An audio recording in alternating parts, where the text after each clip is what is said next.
El sol implacable de Egipto se cernía como un ojo vengativo sobre las tierras de Gosén, cociendo el barro y el sudor de millones de esclavos.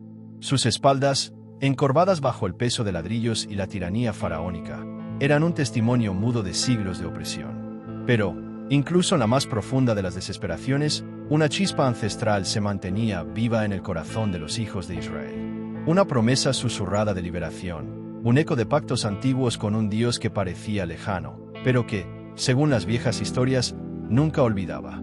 En medio del polvo y el lamento, un hombre destacaba, no por su fuerza, sino por la quietud de su mirada. Moisés, antaño príncipe egipcio, ahora un humilde pastor en la desolada tierra de Madián, había sido arrancado de su exilio por una zarza ardiente y una voz que resonó en lo más profundo de su ser. «Ve», le había dicho esa voz, «y saca a mi pueblo de Egipto». La tarea era titánica, la fe un delicado hilo, y el poder del faraón, inconmensurable. Moisés, acompañado por su hermano Aarón, se había presentado ante el trono de bronce y oro de Ramsés II, un rey que se creía un dios viviente. La primera audiencia fue una mezcla de burla y desprecio. «¿Quién es este llave para que yo le obedezca?», había rugido Ramsés, aguantando aún más el yugo sobre los israelitas.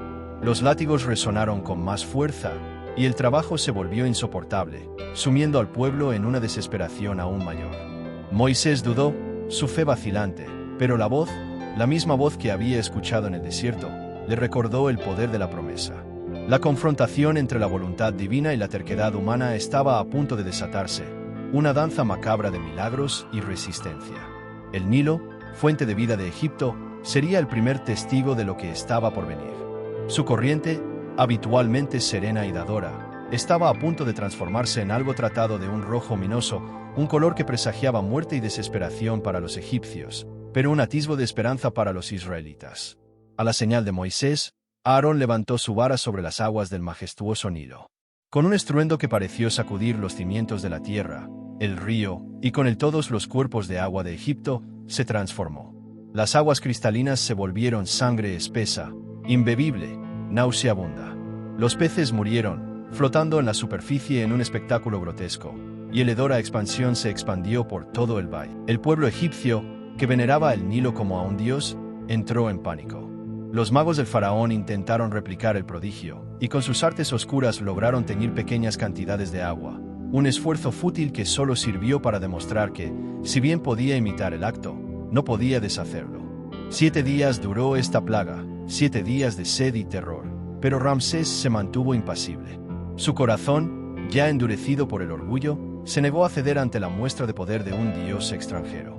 «No los dejaré ir», tronó el faraón desde su palacio, mientras sus súbditos cavaban desesperadamente en busca de agua potable en los alrededores del Nilo. La obstinación de Ramsés era tan sólida como las pirámides que se elevaban en el horizonte, un monumento a su propia arrogancia. Pero la voz, que guiaba a Moisés, no había terminado. Si el Nilo no doblegaba al faraón, otras fuerzas de la naturaleza se encargarían de hacerlo. La paciencia de Yahvé se agotaba, y el siguiente golpe sería aún más directo, más invasivo. De las aguas putrefactas, de los canales secos y de cada rincón húmedo de Egipto, una nueva amenaza se gestaba, un coro croante que anunciaba la siguiente etapa de este divino asedio: ranas. No unas pocas, sino una multitud abrumadora. Saltaron de los ríos y estanques, de los pozos y los charcos, cubriendo la tierra en una marea verde y pegajosa. Entraron en las casas de los egipcios, en sus dormitorios, en sus camas, en sus hornos y en sus vasijas de amasar. Se arrastraban sobre las personas, se metían en sus ropas, y su incesante croar era una tortura para el oído. No había lugar donde un egipcio pudiera encontrar consuelo. Incluso el palacio de Ramsés no se salvó. Las ranas invadieron sus aposentos reales, el suelo resbaladizo bajo sus pies, sus sirvientes luchando en vano por ahuyentar a las repugnantes criaturas. El faraón, asqueado y exasperado, finalmente llamó a Moisés y a Aarón. «Rueguen a su Dios para que bastante estas ranas de mí y de mi pueblo, y dejaré ir a los israelitas para que ofrezcan sacrificios a Yahvé». Por un momento, se abrió una fisura de esperanza. Moisés fijó un plazo, y al día siguiente, las ranas murieron en masa. El alivio fue momentáneo, pues el hedor de millones de ranas muertas, apiladas en montones por todas partes, era insoportable, incluso peor que el del Nilo. Una vez que la amenaza inmediata desapareció, y el aire comenzó a aclararse, el corazón de Ramsés se volvió a endurecerse. No, bramó, retractando su promesa. La corta tregua solo había alimentado su orgullo. El pueblo de Israel, que había observado los prodigios desde la relativa seguridad de Gosén, comenzaba a creer. Había visto el poder de su Dios manifestarse de formas terribles, y aunque su propia condición no había mejorado, una nueva luz de expectación brillaba en sus ojos.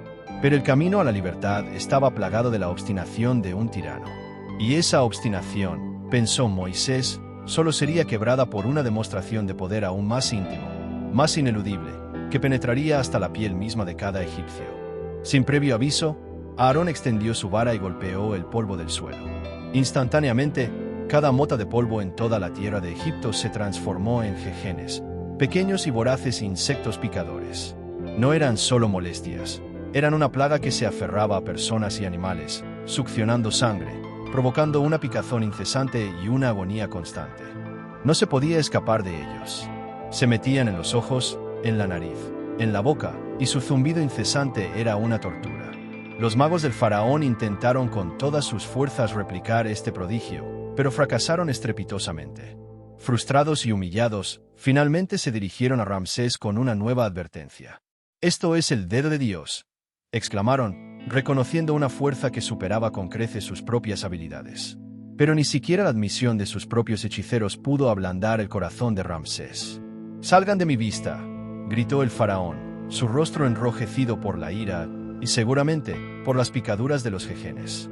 Negó una vez más la liberación, mostrando una resistencia que parecía invencible. El pueblo egipcio sufría, sus vidas convertidas en un infierno de picazón y tormento, mientras que en Gosén, los israelitas estaban milagrosamente exentos de esta plaga. Esta distinción clara y poderosa reafirmaba la mano protectora de Yahvé sobre su pueblo. Moisés y Aarón, aunque agotados por la constante confrontación, sabían que este era solo el principio.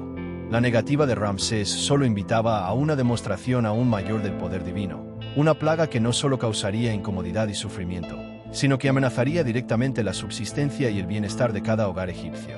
La siguiente calamidad sería un asalto a los bienes más preciados, aquellos que sostenían la vida cotidiana, el ganado. Después de una nueva y categórica negativa de Ramsés, Moisés anunció la llegada de la siguiente plaga. A la mañana siguiente, una terrible epidemia azotó los campos y establos de Egipto. Caballos, asnos, camellos, vacas y ovejas, todo el ganado egipcio, comenzó a morir en masa. El lamento de los animales moribundos y el pánico de sus dueños resonaron por todo el valle del Nilo. Esta plaga fue especialmente devastadora, ya que el ganado no solo era una fuente de alimento y transporte, sino también un símbolo de riqueza y estatus en el antiguo Egipto. Los campos se llenaron de cadáveres de animales, un espectáculo desolador que amenazaba con paralizar la economía y la sociedad egipcias. La angustia se apoderó del pueblo, que veía cómo sus recursos vitales se desvanecían ante sus ojos. Sin embargo, en la tierra de Gosén, el ganado de los israelitas permaneció intacto. Ni un solo animal murió. Una vez más, la mano de Yahvé se manifestaba, haciendo una clara distinción entre su pueblo y los egipcios.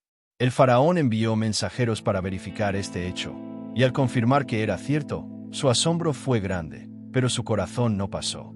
«No», volvió a gritar, su orgullo más fuerte que la evidencia irrefutable de un poder superior. La obstinación de Ramsés estaba llevando a su pueblo al borde del abismo. Moisés observaba la terquedad del faraón con una mezcla de tristeza y determinación. Sabía que cada plaga fallida solo anunciaba una mayor y más terrible.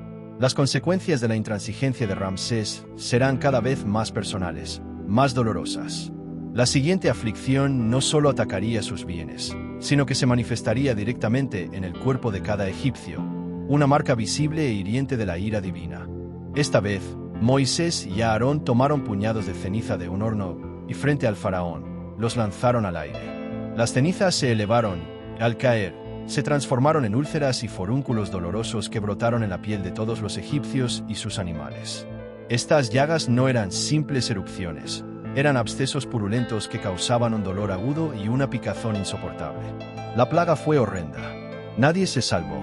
Ni el más humilde siervo ni el más orgulloso o noble pudo escapar de las llagas.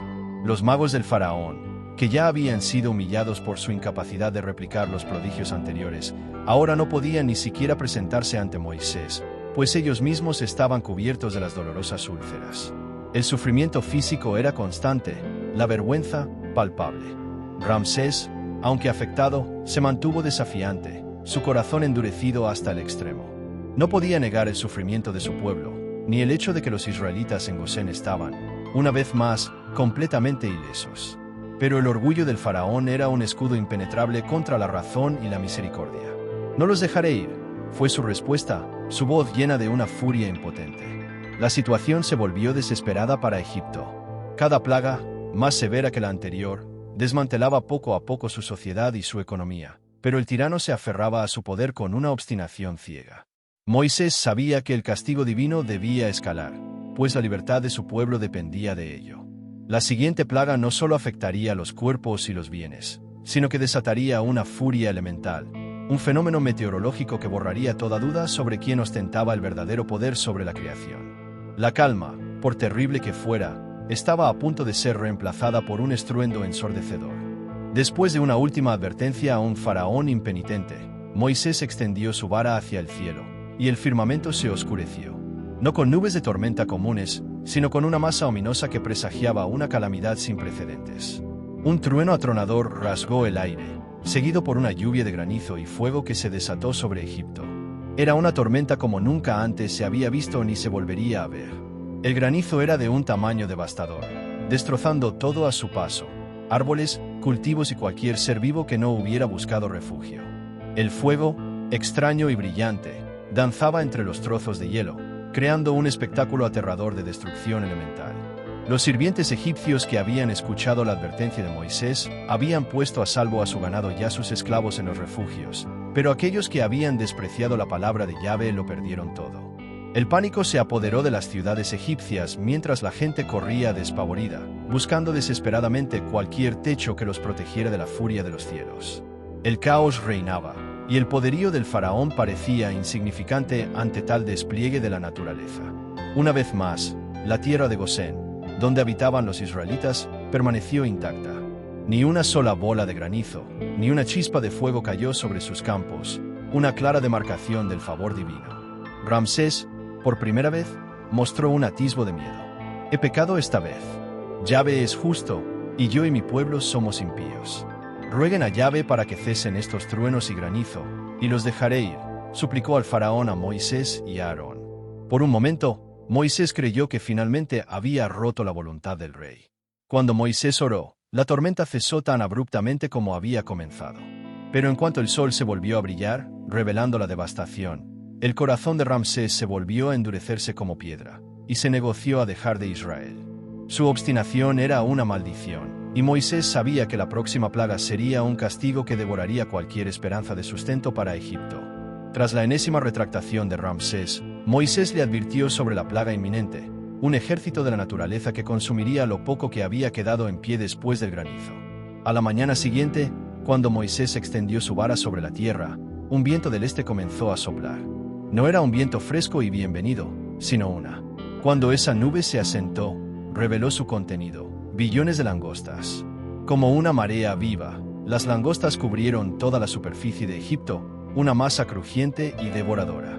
Se comieron cada hoja de hierba, cada fruto de los árboles, cada brote verde que el granizo no había destruido. Los campos, que apenas habían comenzado a recuperarse, fueron despojados hasta el último tallo. Egipto, que una vez fue el granero del mundo, se enfrentaba ahora a una hambruna inminente. El sonido de sus mandíbulas masticando era el único que se escuchaba en el desolado paisaje. La gente de Egipto, hambrienta y desesperada, miraba con horror cómo sus últimas esperanzas de cosecha desaparecían ante sus ojos.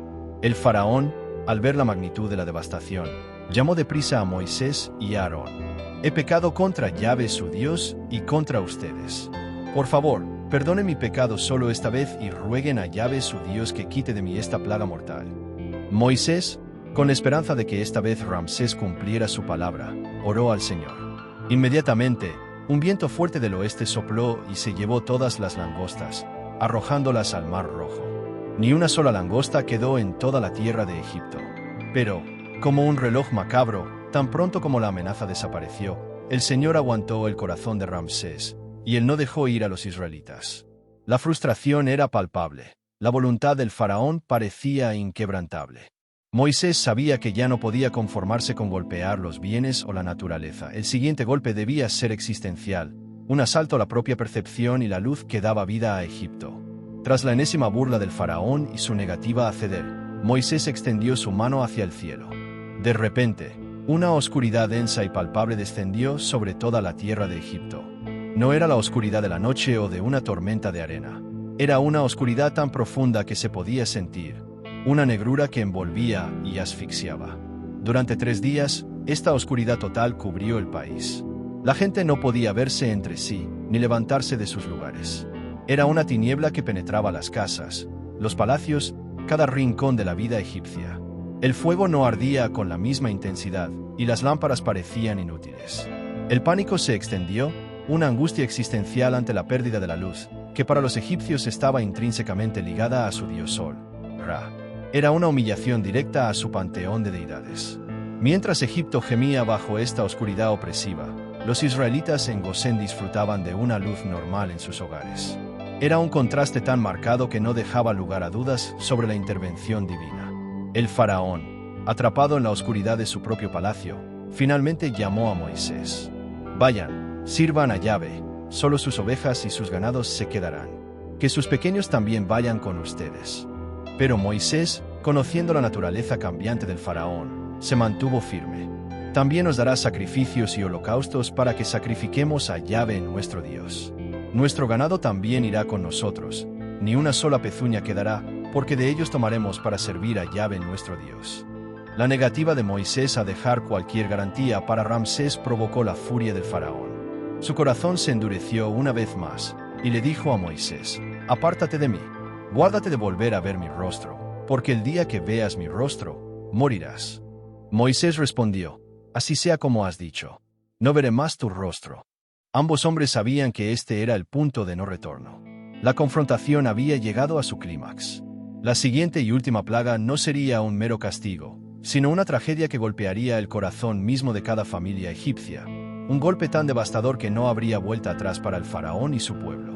Moisés había anunciado la plaga final con una solemnidad terrible, sus palabras resonando con la autoridad de un profeta que hablaba en nombre de Yahvé. «Así dice Yahvé: a la medianoche yo saldré por en medio de Egipto, y todo primogénito en la tierra de Egipto morirá, desde el primogénito del faraón que se sienta en su trono, hasta el primogénito de la sierva que está detrás del molino, y todo primogénito de bestia». La advertencia era clara, brutal y definitiva. Una ola de terror silencioso recorrió Egipto. El faraón se mofó, pero en los corazones de muchos egipcios, el miedo ya había comenzado a echar raíces. Mientras tanto, Moisés instruyó a los israelitas en la preparación de una ceremonia única. Debían sacrificar un cordero sin defecto, rociar su sangre en los dinteles y postes de sus puertas y asar la carne para comerla esa misma noche con pan sin levadura y hierbas amargas. Esta sería la Pascua, un recordatorio eterno de su liberación. Cuando Yahvé pase para herir a los egipcios y vea la sangre en el dintel y en los 2 postes, Yahvé pasará por alto aquella puerta y no dejará que el destructor entre en sus casas para herirlos, les dijo Moisés. Las familias israelitas, con una mezcla de miedo, expectación y una fe inquebrantable, se prepararon para esa noche fatídica. En cada hogar, el silencio tenso era solo roto por el chisporroteo del fuego y las oraciones susurradas. Mientras la luna alcanzaba su cenit, un silencio aún más profundo descendió sobre Egipto, un silencio pesado y premonitorio. A la medianoche, tal como Moisés había anunciado, un grito desgarrador se alzó en el aire. Un lamento colectivo, un aullido de dolor y desesperación que surgió de cada casa egipcia, desde el palacio hasta la más humilde morada. La plaga final había llegado, y con ella, el precio de la obstinación de Ramsés se pagaba en la moneda más cara, la vida de sus primogénitos. El caos se apoderó de Egipto, el luto era universal y la resistencia del faraón finalmente se quebró bajo el peso de una pena indescriptible. Ya no había tiempo para negociaciones ni para más orgullo. La libertad estaba a la vista, pero el camino hasta ella todavía guardaba una última y épica confrontación. Una huida desesperada a través de un paisaje que pronto será testigo de uno de los milagros más asombrosos de la historia. El lamento del pueblo egipcio era un coro fúnebre que resonaba por todo el valle del Nilo. El faraón, destrozado por la pérdida de su propio primogénito, no perdió ni un segundo más. En la oscuridad de esa misma noche, llamó a Moisés y a Aarón. Levántense, salgan de en medio de mi pueblo, ustedes y los hijos de Israel. Vayan, sirvan a Yahvé, como han dicho. Tomen también sus ovejas y sus ganados, como han dicho, y váyanse. Y bendígame también a mí. La orden del faraón era un grito desesperado de rendición. Los egipcios, aterrados y ansiosos por deshacerse de los israelitas, los instaban a irse rápidamente. Les dieron oro, plata y ropa, cargándolos con todo lo que podían llevar, con tal de que se marcharan. Así, los hijos de Israel salieron de Egipto, una vasta multitud de unos 600,000 hombres a pie, sin contar mujeres y niños, junto con una gran multitud mixta de otros pueblos que se unieron a ellos, y grandes rebaños de ovejas y ganado. No hubo tiempo para preparar pan con levadura. Sus masas sin leudar fueron atadas en mantas y llevadas sobre sus hombros. La prisa era imperiosa, el miedo a que el faraón cambiara de opinión nuevamente, palpable. Era una imagen majestuosa y caótica, columnas interminables de personas, animales y carretas improvisadas, moviéndose bajo la guía de Moisés y la presencia invisible de Yahvé, que iba delante de ellos en una columna de nube durante el día y en una columna de fuego durante la noche, para guiarlos por el camino. La maravilla dejó boquiabiertos a los israelitas, reemplazando su desesperación por una mezcla de asombro y reverencia. Con Moisés a la cabeza, la inmensa multitud comenzó a descender por el lecho marino. Hombres, mujeres, niños y todo su ganado avanzaban entre las paredes de agua, protegidos por el milagro. Era una procesión silenciosa y maravillada. El sonido de sus pasos amortiguado por la inmensidad del momento, el resplandor de la columna de fuego iluminando su increíble escape. Mientras el último de los israelitas comenzaba a cruzar, los egipcios, en su obstinada persecución, no podían creer lo que veían. La oportunidad de recapturar a sus esclavos era demasiado tentadora, y a pesar de la imposibilidad del acto, el faraón ordenó a sus carros y jinetes que lo siguieran por el fondo marino.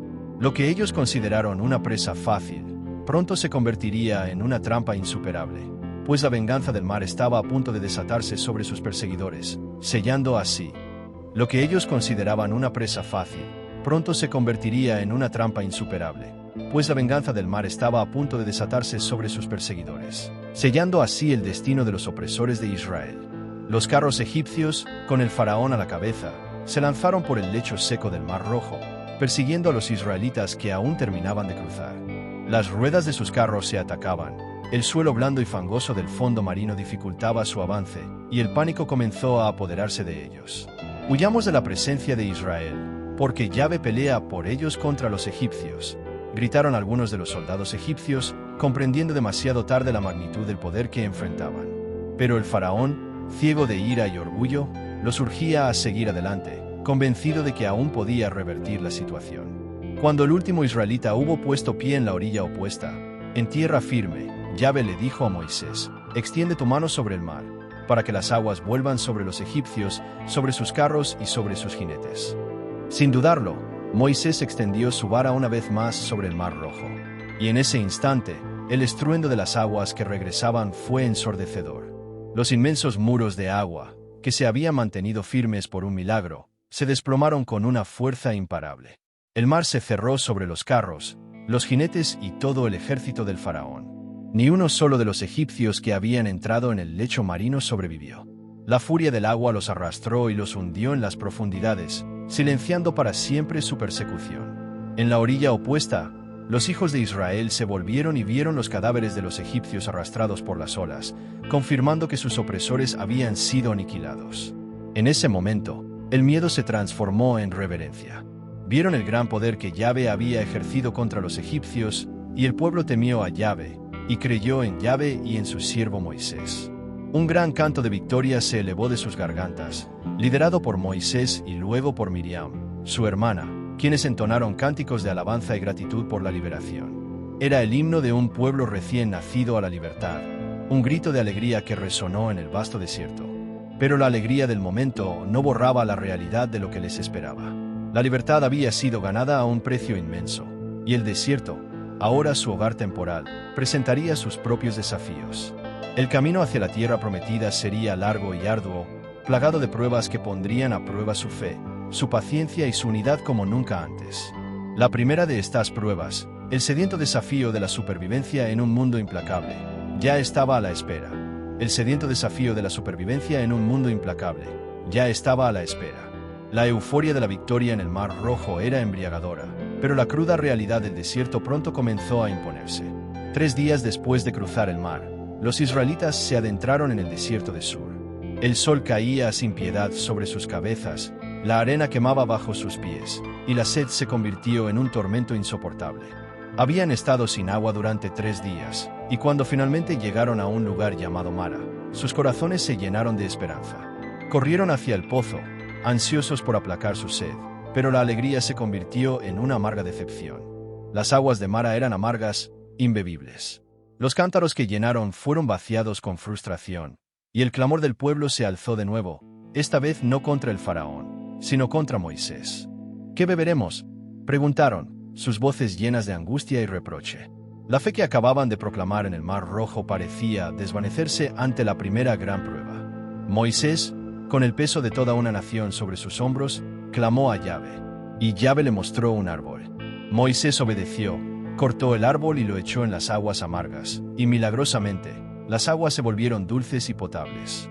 En Mara, Yahvé les dio estatutos y ordenanzas, y los puso a prueba, diciendo: si escuchas atentamente la voz de Yahvé tu Dios, y haces lo que es recto delante de sus ojos, y escuchas sus mandamientos y guardas todos sus estatutos, ninguna de las enfermedades que he traído sobre los egipcios te traeré a ti, porque yo soy Yahvé tu sanador.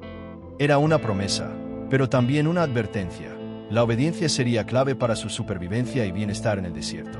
Después de Mara, llegaron a Elim, un oasis donde encontraron 12 fuentes de agua y 70 palmeras. Allí acamparon, disfrutando de un respiro bienvenido de la dureza del desierto. Sin embargo, la abundancia de Elim era temporal, y el camino por delante prometía más desiertos y más escasez. La comida, que habían traído de Egipto o recibido de los egipcios, pronto se agotaría, y una nueva necesidad, tan fundamental como el agua, surgiría para desafiar su fe una vez más. La fragilidad de la vida en el desierto los obligaría a mirar más allá de sus propias provisiones, hacia un sustento milagroso que desafiaría toda lógica y les recordaría la provisión constante de su Dios.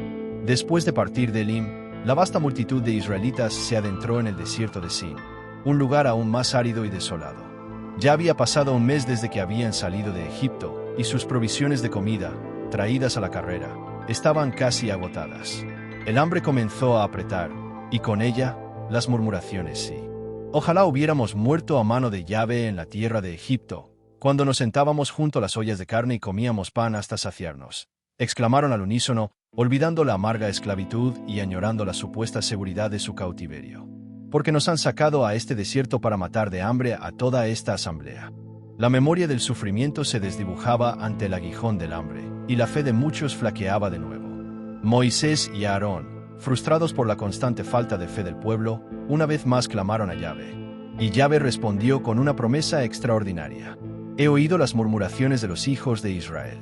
Diles: al atardecer comerán carne, y por la mañana se saciarán de pan, y sabrán que yo soy Yahvé su Dios. Esa misma tarde, mientras el sol comenzaba a ponerse, una inmensa bandada de codornices, atraída por un viento divino, cubrió todo el campamento. El pueblo salió y recogió tantas codornices como pudo, festejando con carne hasta saciarse, un deleite inesperado en medio del desierto.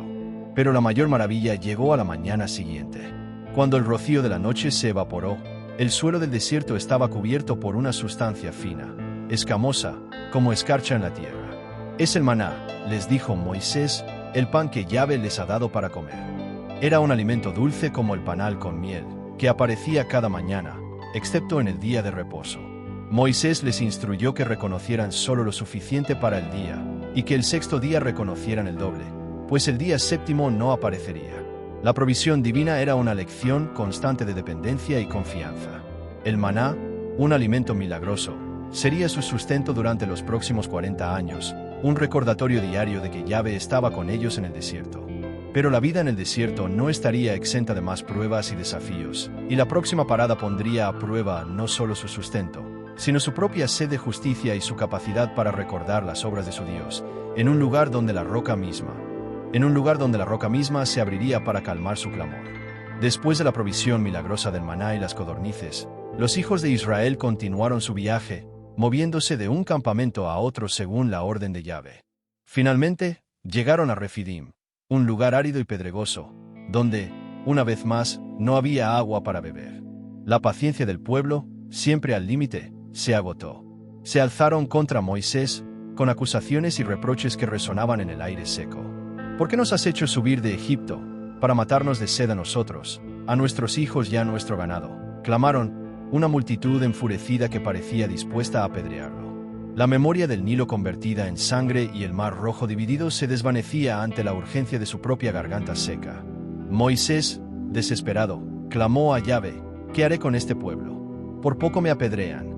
Y Yahvé le respondió: pasa delante del pueblo, y toma contigo de los ancianos de Israel, y toma también en tu mano tu vara con que golpeaste el río, y ve. He aquí que yo estará delante de ti allí sobre la peña en Horeb, y golpearás la peña, y de ella saldrá agua para que beba el pueblo. Con la fe renovada, Moisés hizo lo que Yahvé le ordenó. Delante de los ancianos de Israel, golpeó la peña con su vara, y de la dura roca, un manantial de agua fresca y abundante brotó, fluyendo como un río para saciar la sed de la vasta congregación y de sus animales. El lugar fue llamado Masa, que significa prueba, y Meriba, que significa contienda, nombres que recordarían para siempre la duda del pueblo y la fidelidad de Yahvé. La provisión de agua fue un recordatorio poderoso de que, incluso en los lugares más inhóspitos, Yahvé podía suplir sus necesidades. Sin embargo, en Refidim no solo enfrentaron la sed, sino también una nueva amenaza, una que vendría no de la naturaleza, sino de un enemigo inesperado que los atacaría por sorpresa, poniendo a prueba su capacidad para luchar y defender la libertad que tanto les había costado conseguir. La batalla por su existencia, y por la promesa de su Dios, estaba a punto de tomar un giro sangriento, enfrentándolos a un enemigo inesperado que pondría a prueba no solo su fe, sino también su coraje y su unidad. Mientras los israelitas descansaban y se reabastecían en Refidim, tras el milagro del agua de la roca, surgió una nueva y formidable amenaza del desierto. Los amalecitas, un pueblo nómada y belicoso, descendieron de las montañas y atacaron la retaguardia de Israel, golpeando a los débiles y cansados que se rezagaban. Era un ataque cobarde y brutal, diseñado para desmoralizar y saquear. El pueblo de Israel, que nunca había combatido una guerra organizada, se encontró de repente bajo un asalto feroz. Moisés, dándose cuenta de la gravedad de la situación, no dudó. Llamó a Josué, un joven guerrero prometedor, y le dio una orden crucial: escoge hombres, y sal a pelear contra Amalek. Mañana yo estaré en la cumbre de la colina con la vara de Dios en mi mano. Josué obedeció sin cuestionar. Reunió a los hombres más fuertes y valientes de Israel y se preparó para la primera batalla de su nación. A la mañana siguiente, mientras Josué lideraba a sus improvisadas tropas al campo de batalla, Moisés subió a la cima de la colina, acompañado por Aarón y Hur. Desde allí, pude observar el enfrentamiento que decidiría el destino de Israel. Con la vara de Dios en su mano, Moisés la levantó hacia el cielo. Y mientras su brazo permanecía en alto, los israelitas prevalecían en la batalla. Pero cuando, por el cansancio, bajaba su mano, Amalek comenzaba a ganar terreno. La conexión entre la acción de Moisés y el resultado de la batalla era innegable, un recordatorio vívido de la intervención divina en su favor. Aarón y Hur, viendo la votación de Moisés, actuaron rápidamente. Tomaron una piedra y la pusieron debajo de él para que se sentara. Luego, cada uno sostuvo una de las manos de Moisés, una a cada lado, para que sus brazos permanecieran firmes hasta la puesta del sol. Con los brazos de Moisés alzados y la vara de Dios en alto, Josué y sus hombres lucharon con renovado vigor. La batalla es dura todo el día. Al caer la noche, Josué había derrotado a Amalek y a su pueblo con el filo de la espada. Fue una victoria decisiva, un bautismo de fuego para la joven nación de Israel. Yahvé le dijo a Moisés: escribe esto para memoria en un libro y díselo a Josué, que de veras borraré la memoria de Amalek de debajo del cielo. Se construyó un altar, y Moisés lo llamó Yahvé Nisi, Yahvé es mi bandera, proclamando que Yahvé sería su estandarte en la guerra. La victoria en Refidim fue un hito crucial, demostrando que no solo podía sobrevivir a las pruebas del desierto, sino también luchar y vencer a sus enemigos. Con su primera batalla ganada y el camino más claro, la próxima etapa de su viaje los llevaría a un encuentro aún más trascendental, uno que cambiaría para siempre su relación con su Dios y definiría su identidad como pueblo elegido, en el imponente escenario de una montaña que humeaba y tronaba, el monte Sinai. 3 meses después de su salida de Egipto, los hijos de Israel llegaron al desierto de Sinaí y acamparon frente a la majestuosa montaña. Este no era un lugar cualquiera, era la misma montaña donde Moisés había visto la zarza ardiente y había recibido su llamado. Ahora, Yahvé estaba a punto de descender para encontrarse con todo su pueblo. Moisés subió la montaña para encontrarse con Dios. Yahvé le habló desde la montaña, recordándole su liberación de Egipto. Ustedes han visto lo que hice a los egipcios, y cómo los llevé sobre alas de águilas y los traje a mí. Ahora, pues, si de veras escuchan mi voz y guardan mi pacto, ustedes serán mi tesoro especial entre todos los pueblos, porque toda la tierra es mía. Y ustedes me serán un reino de sacerdotes y una nación santa. Era una oferta trascendental, una invitación a una relación única. Moisés bajó y reunió a los ancianos del pueblo, y les presentaron todas estas palabras. El pueblo, al unísono, respondió con voz potente: todo lo que Yahvé ha dicho, haremos. Con su consentimiento, el pacto estaba a punto de sellarse. Yahvé instruyó a Moisés a santificar al pueblo, pidiéndoles que se lavaran sus ropas y se abstuvieran de sus esposas, preparándose para encontrarse con la presencia de Dios al tercer día. Se establecieron límites alrededor de la montaña, advirtiendo que cualquiera que tocara la montaña moriría. Al tercer día, por la mañana, truenos y relámpagos irrumpieron en el cielo, una densa nube cubrió la montaña, y el sonido de una trompeta muy fuerte hizo temblar a todo el campamento.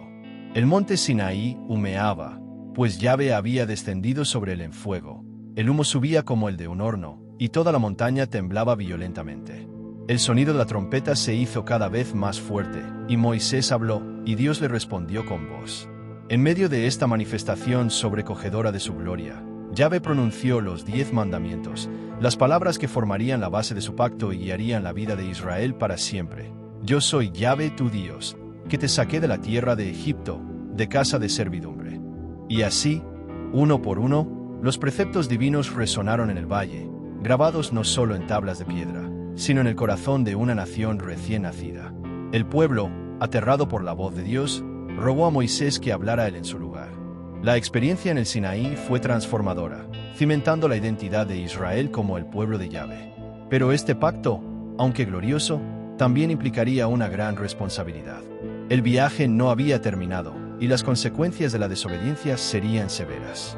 Antes de llegar a la tierra prometida, aún tendrían que enfrentar una prueba final, una que cuestionaría su lealtad al pacto y revelaría la profundidad de su fe en un momento de crisis, cuando el liderazgo de Moisés sería desafiado, y la tentación del regreso. Cuando el liderazgo de Moisés sería desafiado, y la tentación del regreso a Egipto amenazaría con desmoronar todo lo que habían logrado. Después de la impresionante revelación en el Sinaí, Moisés subió a la montaña una vez más para recibir las tablas de piedra con la ley. Allí permaneció durante 40 días y 40 noches, inmerso en la presencia de Dios. Pero mientras Moisés estaba en la cima, el pueblo, impaciente y voluble, comenzó a inquietarse. «Levántate, haznos dioses que vayan delante de nosotros», le exigieron a Aarón. «Porque a este Moisés, el hombre que nos sacó de la tierra de Egipto, no sabemos qué le haya acontecido». A Aarón, bajo la presión de la multitud, pasó. Recogió los pendientes de oro del pueblo, los fundió y con un buril, hizo un becerro de oro. «Este es tu Dios, oh Israel, que te sacó de la tierra de Egipto», proclamaron, y comenzaron a adorarlo con fiestas y sacrificios. Desde la montaña, Yahvé le reveló a Moisés la apostasía del pueblo. «He visto a este pueblo, y he aquí que es pueblo de dura cerviz. Ahora, pues, déjame que se encienda mi ira contra ellos y los consuma, y de ti haré una nación grande». Pero Moisés, intercediendo con pasión por su pueblo, rogó a Yahvé que perdonara su pecado, recordándole su pacto y sus promesas a Abraham, Isaac y Jacob. Y Yahvé se arrepintió del mal que dijo que haría a su pueblo. Moisés descendió de la montaña con las 2 tablas del testimonio en sus manos. Al ver la bacanal y el becerro de oro, su ira se encendió, y arrojó las tablas al pie de la montaña, quebrándolas. Tomó el becerro, lo quemó en el fuego, lo molió hasta hacerlo polvo, lo esparció sobre el agua y dio de beber de ella a los hijos de Israel, humillándolos por su idolatría. Luego, ordenó a los levitas que ejecutaran a los idólatras, y ese día cayeron unos 3000 hombres. La purga fue dolorosa, pero necesaria para reafirmar la santidad del pacto. Moisés volvió a subir a la montaña, intercediendo de nuevo por el pueblo y por nuevas tablas de la ley. Y así, el pacto fue renovado, y Yahvé prometió que su presencia iría con ellos. Después de 40 años de peregrinaje por el desierto, de maná y agua de la roca, de victorias sobre enemigos y de duras lecciones sobre la obediencia, la generación que había salido de Egipto había muerto, y una nueva generación se preparaba para entrar en la tierra prometida. Moisés, habiendo cumplido su misión de guiar al pueblo hasta las fronteras de Canaán, vio la tierra desde la cumbre del monte Nebo, pero no le fue permitido entrar debido a una desobediencia anterior. Josué, el valiente guerrero y fiel siervo, fue designado para liderar al pueblo en la conquista.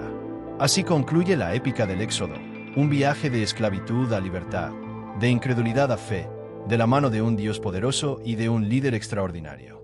La historia de Israel se forjó en el desierto, un testimonio eterno del poder de la redención y la fidelidad de una promesa que se cumplió, no sin antes forjar a un pueblo a través de pruebas, milagros y una relación inquebrantable con su Creador.